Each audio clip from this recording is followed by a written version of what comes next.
મોરબીના ચકચારી જમીન કૌભાંડમાં આરોપી અશોક મકવાણાએ મોરબી પોલીસ ઉપર કર્યા ગંભીર આક્ષેપો સાથે હર્ષ સંઘવીજીને પોતાને બચાવી લેવા કરાઈ વિનંતી। જોવો વિડીયો મોરબી ટાઈમ્સ પર। હું વાલ્મીકી સમાજનો છોકરો છું। હું મોરબીમાં રહેવાસી। મારું નામ અશોક મકવાણા છે।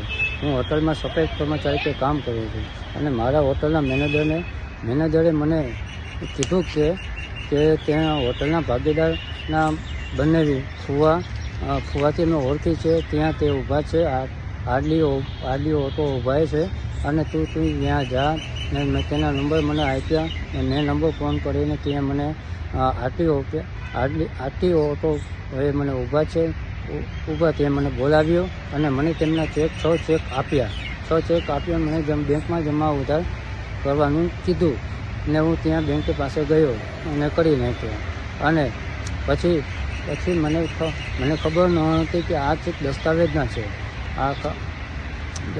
છે અને આ કનૈયાલાલ દેતુદર અને તેમના દીકરા અને પ્રાંજણ ગામીને આ બધું આરોપી મને બનાવવાનું મને બધું ફસાવવામાં આવ્યો છે કે આમાં મેં એક રૂપિયો પણ લીધેલું કાંઈ છે નહીં ને તોય મને ફસાવવા માંગે છે અને આ બધે મને પોલીસની ફરિયાદ આવી કે ખબર પડી અને મને ખબર પડી તો હું પોલીસે જવાનો હતો કે મને તમે પ્રાંજણ ગામીનો ફોન આવ્યો ને કનૈયાના દીકરા કનૈયાનો એ બધું સેટિંગ કરી દેશે, તું ચિંતા કરતો ને તું અત્યારે અહીંયા સુંદર ફાર્મ હાઉસે મને પ્રાંજણભાઈ મને મૂકી ગયા। હું પછી ત્યાંથી ભાગી ચૂક્યો। મને આ પોલીસનું સેટિંગ આ કનૈયાલાલનું કંઈક પોલીસનું સેટિંગ કરેલું છે એવું લાગે છે કે બધું મને પછી મારા માથે મને પોલીસ મારીને મને માથે વધારી દેશે એવું મને અત્યારે લાગી રહ્યું છે।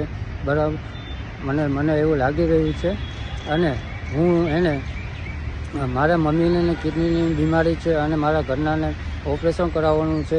હું હર્ષ સંઘવી સાહેબે મારે એટલી વિનંતી છે કે મને આ કેસમાંથી મને બચાવી લે। મને મારો કાંઈ હું નાનો માણસ છું, મને આ બચાવી લે। મને આ ફસાવવામાં આવ્યો છે। આ લોકો બધા મોટા માણસો છે અને હું નાનો ગરીબ વર્ષનો છોકરો છું। પ્લીઝ મને હેલ્પ કરો। જય માતાજી।